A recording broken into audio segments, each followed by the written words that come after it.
Where did you go? Coys and Hot Springs. Good job. Coys. How many of you know what Coys is? Y'all are officially old. Okay, there you go. All right, Heidi, what did you have? TGI Fridays followed by Walnut Street Grind. So we get a point. That's good. All right. We talked about that last week, though. I sure did. That's called stacking the deck. Number 2. Who said I love you first?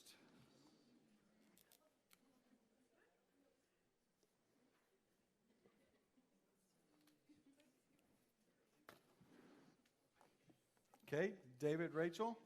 David, me. Okay, give them a point. Heidi? Me.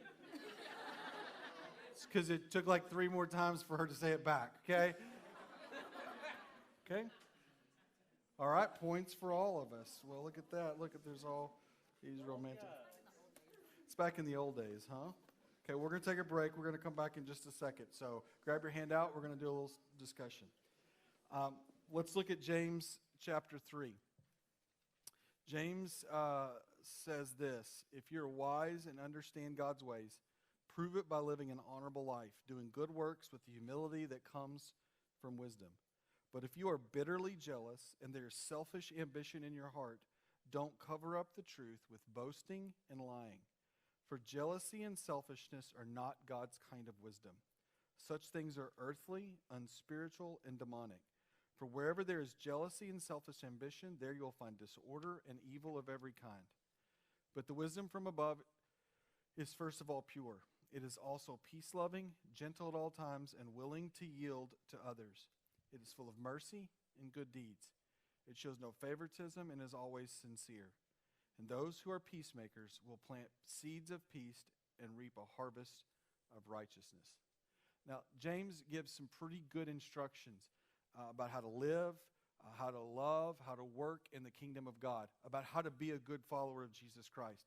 Same applies, all these principles apply in every aspect of life, including marriage. We're going to look at this passage at 2 kind of topics. First, we're going to look at relationship killers, things that will definitely destroy whatever relationship you're in, specifically marriage. And then we're also going to find some stuff that will save your marriage. Here's the first relationship killer. We see it in verse 14. James said, but if you are bitterly jealous, jealousy will destroy your marriage. James and others have clearly communicated to us, and it's just common sense. If you're more concerned about what someone else has versus than what you have, you set yourself up for failure. Jealousy will destroy how you interact as a couple. Jealousy will eat away at you, and it will create things that aren't even there. When you are jealous of someone else, you manufacture things in their life, and you're mad about it, and they don't even exist. It's a relationship killer. You're worried about what the other person is getting, what attention they're receiving. You aren't happy for the other person when good things happen. And you say, what marriage, how in the world can one spouse not be happy for the other when good things happen? I can tell you it happens all the time. If you are married for a long period of time, you will go through seasons in your marriage.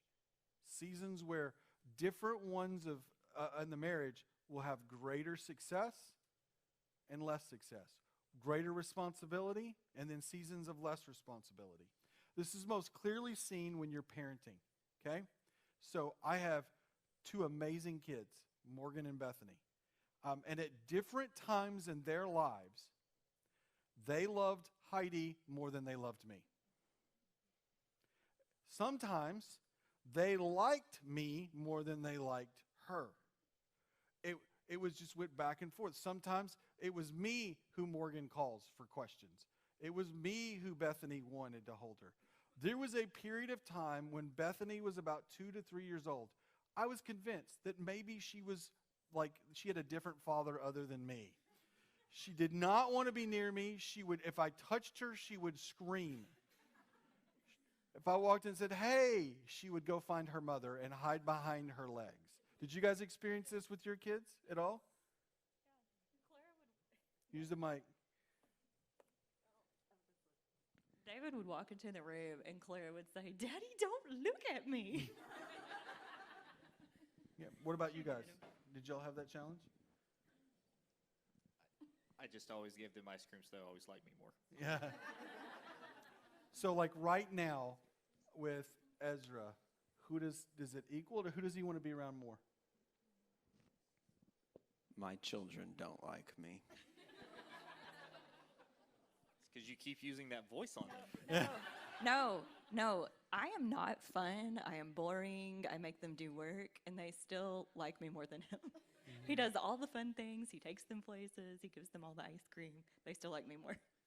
What about you guys? Where are your kids? Where are they landing right now? I think they prefer Ray Bob, but I like to think it's because I'm with them a lot more, and so they always run to him when he comes in. But he is more fun than me, too. Well, at some point, your kids will get older, and I guess that's profound thought, just so you know. If you were worried about it, it's going to happen. We just had this play out with us.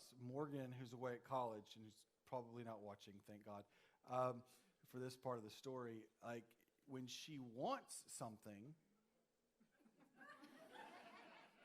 she calls me, right?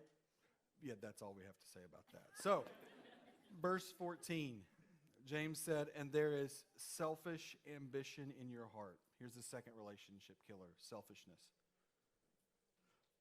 This sort of actually plays into that jealousy concept. I can't get mad at Heidi when the girls want to spend more time with her in this season. Because there's going to come a season where they're going to want to be with me. Selfishness makes it all about me. What I want is more important than what you need. That's the way selfishness thinks. Marriage is centered around selfishness, where one person not only always gets what they want, but has to get what they want, are toxic, difficult, and almost always end up in failure. When it's about one person instead of the family unit, you get in trouble. Marriage is about, big fancy phrase, write this down on the side. If you can learn it, it will help you. Big fancy phrase, mutual submission. It's where both parties submit to the other. We think submission means if I submit, that means someone else is in charge. Mutual submission is together we are in charge. That we mutually submit to each other. It's about doing the right thing for each other. It's not my way, it's our way. And if our way can't work, your way is still more important than mine. So let's ask a couple more questions. This one's for the guys. This will be fun. So here's how this works. You just get a point, getting it right. But guys, who is your wife's biggest celebrity crush? Like, who over the course of your marriage has your, girls, you have to write it down too. You'll have to answer it. Who is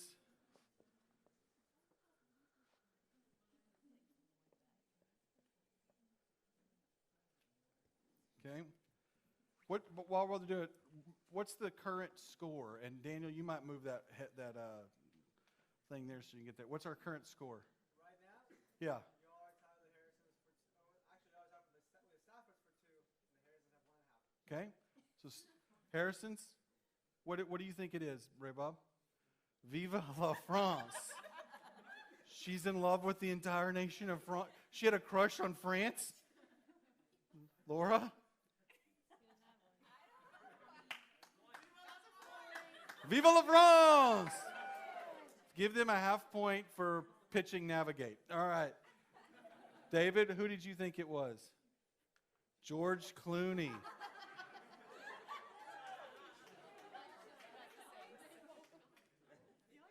Do y'all know who George Clooney is?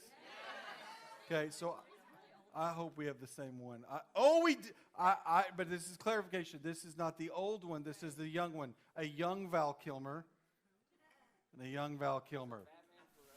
Yeah, it's the one that's got the poster in her closet right now. So there you go. It's very embarrassing. Okay, so ladies, this one's a question about the guys. So we go to Starbucks, what is your husband ordering tonight at Starbucks?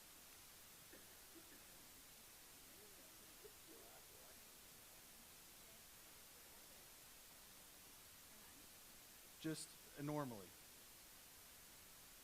And about 2/3 of you should be able to get this answer right for me. If you don't, I'm disappointed. How many of you think you can get my answer? Look at hands all over the room. Look at that. Yep. Let's just go ahead and get ours out of the way. What did you say? Grande Pikes with cream and room. There you go, Grande Pikes with. Okay, so I got a point. Rachel, David, oh, you're still working. Harrison's? Nothing. Cake Pop doesn't drink hot drinks. I don't even know what to do with that. Okay, what do you... pour over, honestly, tea at home, cappuccino with George Clooney. Okay, well, that didn't work either. Okay. So what's the score now? There you go.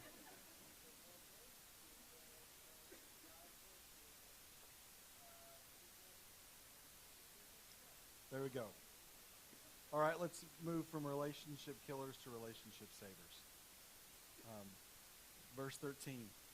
If you are wise and understand God's ways, prove it by living an honorable life.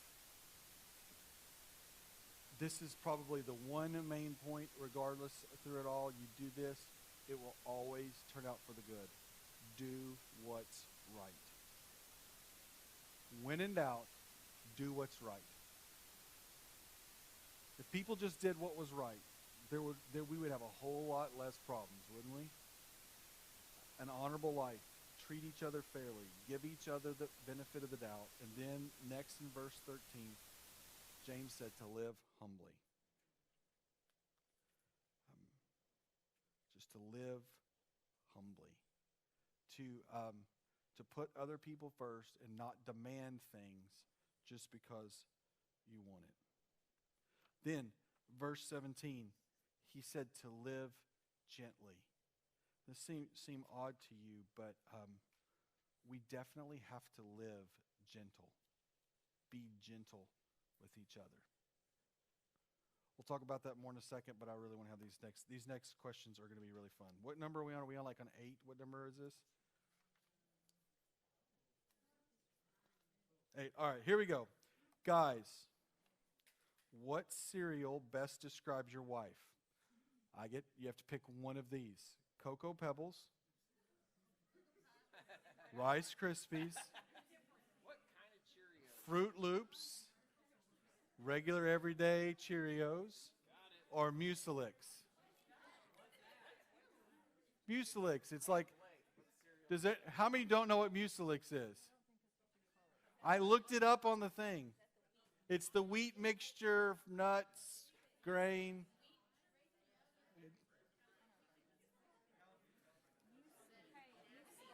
Muesli. That's how you say it. How do you say it? Muesli? Muesli. Like which one best describes you?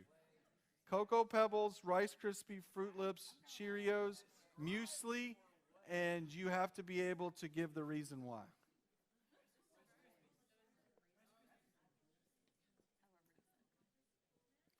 You have to defend it.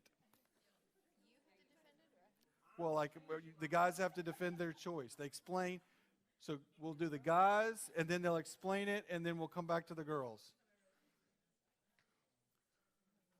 Okay. Ray Bob, give us, what is your wife and why? Rice Krispie. Okay, why? She can snap, crackle, and pop. So regardless of what she puts, give them a point for that, okay? David, what is yours? I said Rice Krispies because she's more interesting than Cheerios, but not quite Fruit Loops.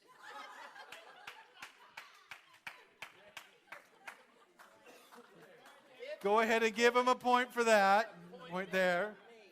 So I put muesli because you're like natural, nature. Okay. So what did you put? I hear I'm boring.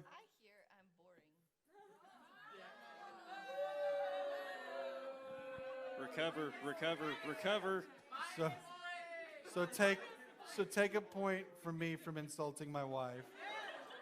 So what did you put, Laura? Rice Krispies, so they got a point. What did you get? Rice Krispies? That was like a 3-point swing for me. You're a little fun? Oh, okay. All right, next question. This is for all of us. What is your song? You have if you have a song, what is your song?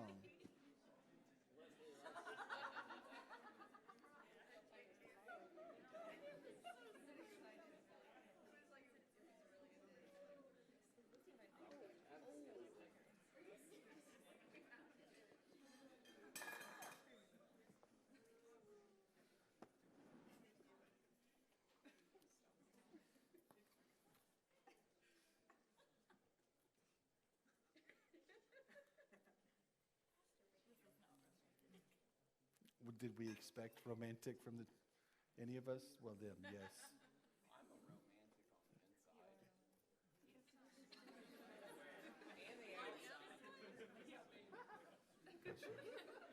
All right, Harrison's, what is your song? What is? You're so vain.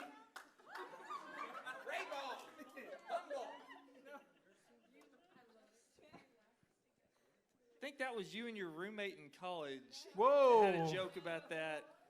I don't know that I was ever a part of that said joke. I don't think we really have a song, but we say that a lot if we think the other person is looking in the mirror too much. We'll When have I ever looked in the mirror? Just put your board down and let this keep going.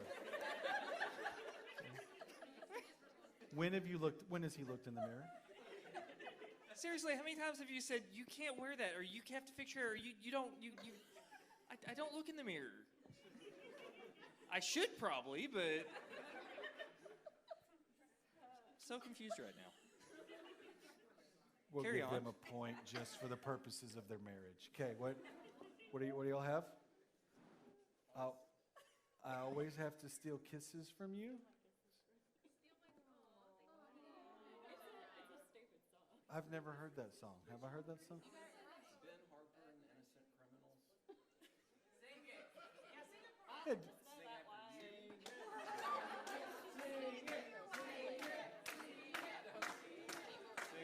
Sing Yeah. it, sing. peer pressure's never been a big thing for David. So you guys are easy listening music. So I hope you get this right, because it's our song, but then I'll give a bonus just in case you get the wrong one. From this moment, and hey, pretty lady, give me a sign.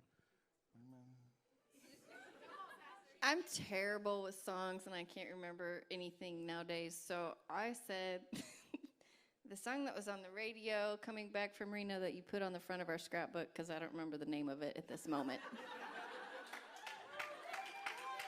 Please take away a point from us What again. what was the song I'm thinking of? Why were y'all in Reno? Because I live in Northern California, and we went up there for the day. It's actually a very good song. The Shania version or the Shania and Brian White version? Number 10. So, Get a point, the last one. yes, they're the only ones. 3 on that one. They got a point too, just to save their marriage after it started. So, we're going to do one more question. Which one of you is more likely to get a tattoo?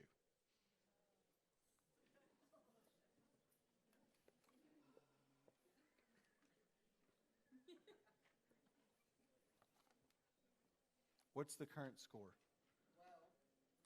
Well, they're tied at 6. Yeah, We're winning at 4. You are now at 2. we're 2. Well, because I said something stupid. Ray Bob, who gets the tattoo? You get the tattoo? All right, there you go. That's 1 point. David. Heidi.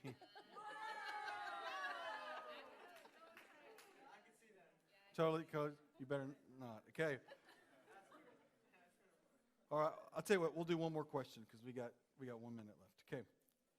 So we'll do this for guys. Answer this about your wife. You're at Olive Garden. What does your spouse order?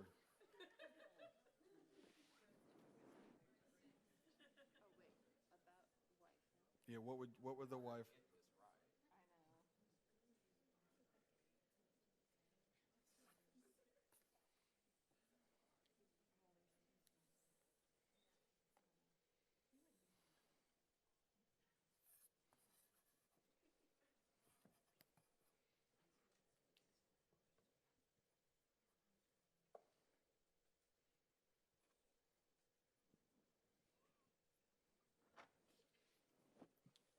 Okay, David and Rachel. David? She walks out of our. Well, interesting. I put we aren't at Olive Garden. But if we have to be forced there, we'd eat soup with some sort of vegetable in it. What? Soup, salad, breadsticks. That what you have?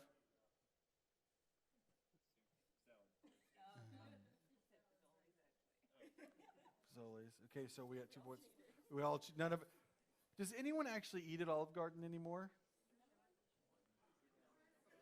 Jose, see me afterwards. We're going to help you with that.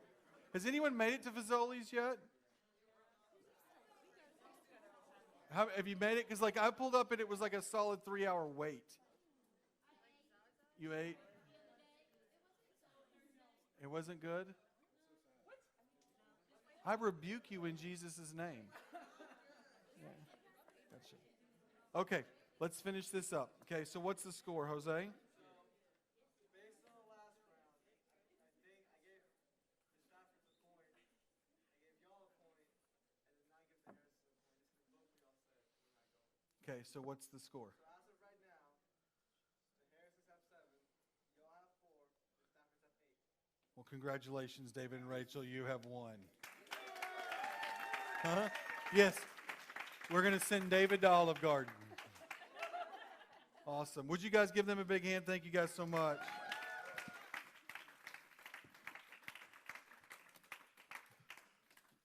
So let's read verse 17 and 18 one more time, and then we'll hit the last list, and then we'll go. First, but the wisdom from above is first of all pure.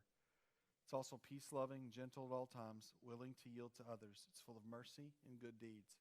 It shows no favoritism and is always sincere. And those who are peacemakers will plant seeds of peace and reap a harvest of righteousness. So I'm going to go real fast. I'm going to give you all of the list in front of you, but don't put your hand out away, okay? Because I'm going to talk a little bit about them. If you want to save your marriage, if you want to get your relationship right, include the following things. First, we already said it. You've got to be gentle. Verse 17, you got to defer to the other person. Yield to others, James says.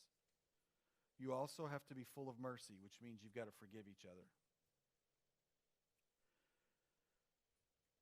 And when you do it, James says, always sincere. You have to mean what you say. Verse 18, you've got to strive to make peace.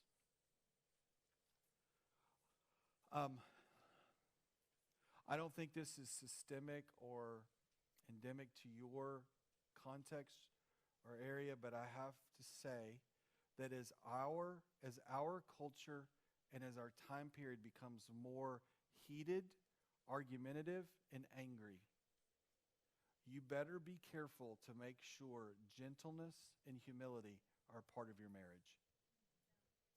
Because in every other arena of life, harshness is applauded and expected. And harshness in relationships has no place. So, let me just say, if you're dating and the person you are with is harsh, cruel, mean, vindictive, sarcastically funny to the point of hurt, you should break up with that person and move on to someone that you deserve.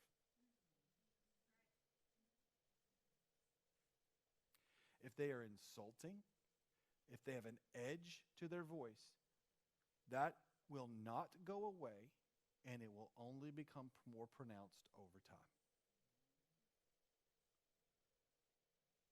Save your marriage, save yourself.